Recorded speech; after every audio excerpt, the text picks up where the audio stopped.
जब भी मैं किसी को नी रिप्लेसमेंट के लिए एडवाइस करता हूँ तो कुछ कॉमन क्वेश्चंस होते हैं जो मुझसे सबसे पहले पेशेंट्स पूछते हैं। आजकल ये क्वेश्चंस बहुत ज़्यादा वेरिड हो गए हैं बिकॉज यूट्यूब पे इतनी सारी वीडियोस हैं, लोग इतने सारे डिफिकल्ट वर्ड्स यूज़ कर रहे हैं मार्केटिंग के लिए कि पेशेंट्स थोड़े से कंफ्यूज हो जाते हैं। नमस्ते, मेरा नाम डॉक्टर पुलक पातस्या है। मैं एक ऑर्थोपेडिक सर्जन हूँ और इस वीडियो में मैं आपके बात करूंगा मोस्ट कॉमनली आस्क्ड क्वेश्चंस जब मैं नी रिप्लेसमेंट की सर्जरी एडवाइस करता हूँ। तो पहला सवाल, डॉक्टर साहब हम चलेंगे कब? तो आप ये बात बहुत क्लियरली समझिए कि एक नी रिप्लेसमेंट सर्जरी एक चलते हुए पेशेंट पे करे जाने वाली सर्जरी है।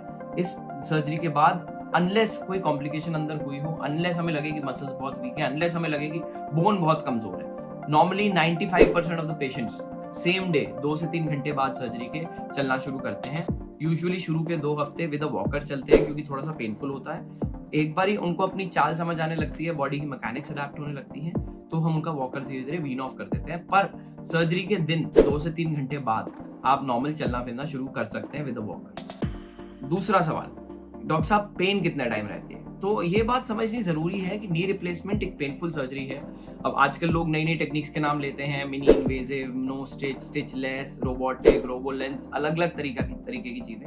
लेकिन ये बात समझनी जरूरी है कि नी एक सुपरफिशियल जॉइंट है। नी बिल्कुल चमड़ी के नीचे जॉइंट है। जैसे हिप एक बहुत डीप जॉइंट है, हिप के ऊपर एक बहुत थिक मसल कवर है। नी एक सुपरफिशियल जॉइंट है, तो अगर चलते हुए भी आपका नी दीवार में लग जाए या चलते हुए नी टेबल के कोने पे लग जाए तो बहुत पेन करता है, जबकि हिप इतना पेन नहीं करता।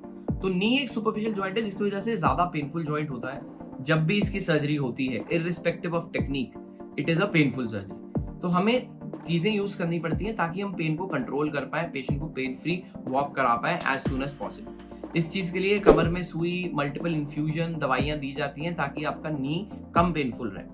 फर्स्ट 48 आवर्स में नी काफी पेनफुल रहता है, जिसके लिए फर्स्ट 48 आवर्स हम हॉस्पिटल में आपको कॉन्टिन्यूस दवाई देते हैं आपकी कमर की एक सुई से, ताकि आपकी दर्द कंट्रोल में। 48 आवर्स के बाद दर्द हर दिन पिछले दिन से थोड़ा बेटर होता है, नी और नेचुरल लगने लगता है। नॉर्मली हम ये कहते हैं कि 6 वीक्स तक नी थोड़ा सा सिम्टोमेटिक रहता है, या तो कभी सूजन आ सकती है, थोड़ी सी दर्द हो सकती है, थोड़ा सा भारीपन हो सकता है। 6 हफ्ते तक ऑन एंड ऑफ थोड़े सिम्टम्स रह सकते हैं। तो 6 हफ्ते तक नी जॉइंट थोड़ा सा पेनफुल, थोड़ा सा भारी, थोड़ा सा गर्म रह सकता है, विच इज नॉर्मल। 6 वीक्स पे रफली 90% आप रिकवर कर जाएंगे।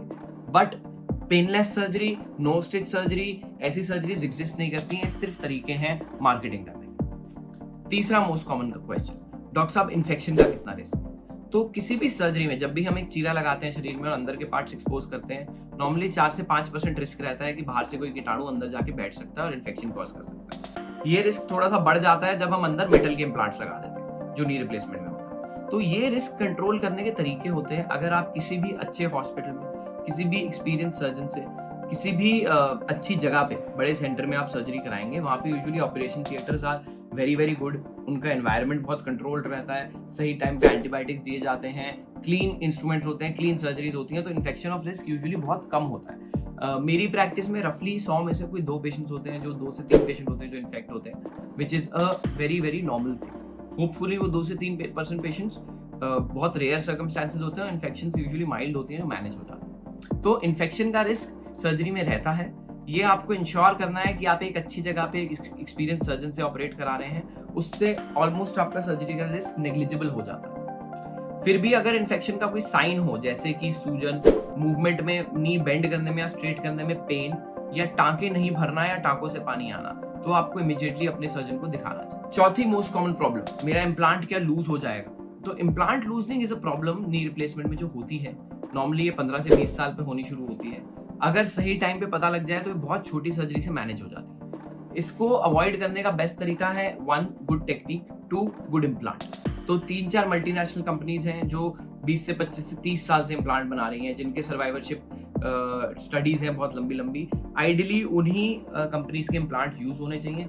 रोबोटिक्स और नेविगेशन डेफिनेटली इम्प्लांट पोजिशनिंग में हेल्प करते हैं, जिसकी वजह से ऐसा माना जाता है कि फ्यूचर में लूजनिंग या फ्यूचर में माल अलाइनमेंट के इंसिडेंसेस कम हो जाए। 5वां मोस्ट कॉमन सवाल, डॉक्टर साहब मुझे दोनों घुटने साथ करवाने हैं, एक एक करके करवाने हैं? तो बाइलेटरल नी रिप्लेसमेंट एक एस्टैब्लिश सर्जरी है, एक सेफ सर्जरी है, पर इसके लिए ये चीज इंश्योर करना जरूरी है कि पेशेंट शुड बी फिट। अगर पेशेंट 65 साल से ऊपर है, पेशेंट को हार्ट की कोई कंडीशन है, पेशेंट कंट्रोल डायबिटिक है, तो दोनों घुटने साथ में करना बहुत ही वाइज डिसीजन नहीं माना जाता।